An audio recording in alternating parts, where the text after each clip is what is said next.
दसैँको आज हाम्रो साथीहरूले यस्तो प्रोग्राम गरिरहेछन्। दसैँको हेर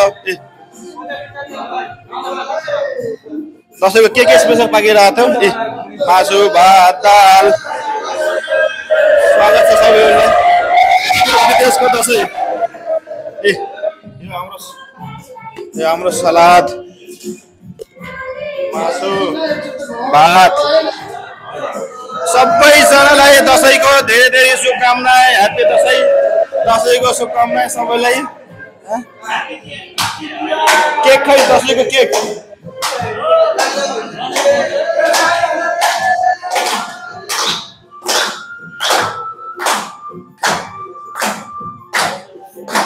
चलो सुरु गरौँ खानालाई।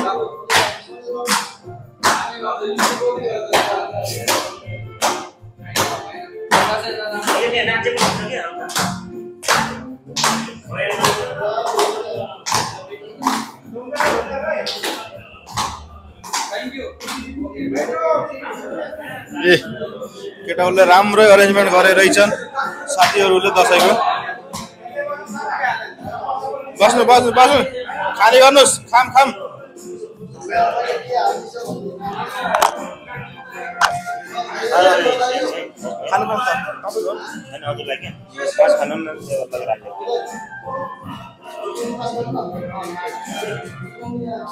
साथीहरूले खाना सुरु गरेछन्।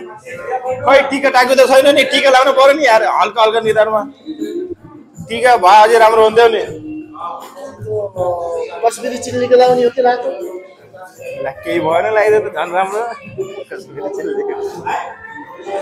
सही छ खानु हो खानु। अनि यो दसैँको उपलक्ष्यमा म हल्का डान्स गरिरहेको थिएँ। साथीहरूले त खाना लाग्छ र म हल्का डान्स गरिरहेको थिएँ। आवाज किन आएन त मैले भोइस रेकर्डिङ गर्दैछु। यसमा भोइस रेकर्डिङ मेरो म डान्स पागलले चाहिँ डान्स कस्तो लाग्यो मेरो डान्स भन्नुलाई। यो दसैँको उपलक्ष्यमा हामी सबै साथीहरूले रमाइलो गर्दैछौँ। बिहान मर्निङको 4 बजे कामसाम सकाएर फेरि हामी ड्युटीतिर लागेको हो। यो डान्स पनि हाम्रो यो डान्स यहाँ सबै खाँदैछन् साथीहरू बस्दैछन्। हेर साथीहरू जता भए पनि आफ्नो कल्चर नबिर्सिने दसैँ त मनाउने भयो जसरी भए पनि टिका भएन निधारमा छ। ठिकै छ रमाइलो हुँदैछ रमाइलो गर्दैछन् सबै हाम्रो साथीहरूले। धेरै खान यो हाम्रो पापड हो यो सेल हो यो सलाड काँक्रो हो रायता अनि चिसो यी सबै हाम्रो आजको दसैँको उपलक्ष्यमा साथीहरूले बनाएर हामीलाई टकाएर दिएको हुन्। यिनी हाम्रो साथीहरू सबै साथीहरू लभाट दिनुभयो। हाम्रो उमेश सरले राहु सर उता बस्नुभयो सुमन उता बस्नुभयो। हाम्रो बेले बेसे सबै हाम्रो रमाइलो गरिरहेछ। बिहानको 4 बजेतिर हामी सबै खाएर पिएर एकदम इन्जोय गरेर ड्युटीतिर लागेको हो। अनि हाम्रो केशव सरले खाना बाँड्दै हुनुहुन्छ। केशव सरले खाना दिँदै गर्नुभएको छ सबैलाई। कसलाई के पुग्यो कसलाई के पुगेन भनेर केशव सरले सबैलाई दिँदै हुनुहुन्छ खानासाना। कसलाई के भयो कसलाई के पुगेन। हाम्रो कस्तो लाग्यो तपाईँलाई यो दसैँको भनेर मैले राम्रो लाग्यो भन्दै हुनुहुन्छ सरले। एकदम राम्रो लाग्यो भन्दै हुनुहुन्छ। ठिकै छ दसैँको हल्का उ भयो तपाईँहरूको इन्जोयमेन्ट भयो दसैँको एकदम राम्रो ठिकै लाग्यो। विदेशमा पनि बसेर साथीहरूले दसैँ मनाइरहेछन् भन्ने यो एकदम यो सबैलाई एउटा मेसेज हो। जतासुकै भए पनि दसैँ मनाउन पर्छ। धेरै रमाइलो नगरे पनि हल्का आफ्नो कल्चरलाई सम्झिन पर्छ। आफ्नो कल्चरलाई सम्झिराखेपछि झन् अलि राम्रो हुन्छ। यही हो हाम्रो आजको दसैँको प्रोग्राम। भइसक्यो दसैँ अब तिज आउँदैछ तिहार आउँदैछ त्यसको लागि पनि केही प्रोग्राम गर्नु।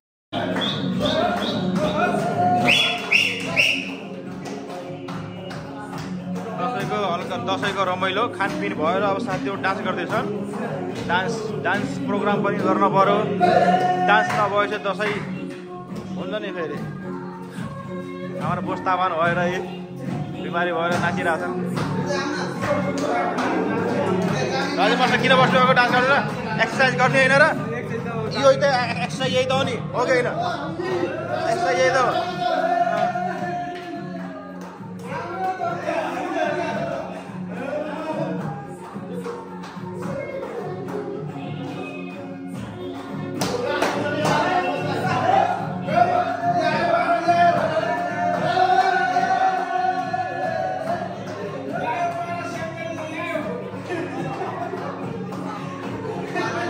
हाम्रो दसैँको रमाइलो विदेशतिर पनि दसैँ मनाइन्छ भन्ने हामीले एउटा मेसेज दिइरहेको छौँ साथीहरू। जहाँ होस् जसो होस् दसैँ मनाउनु पर्छ है। ओके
क्लोज अप लेको हो क्लोज अप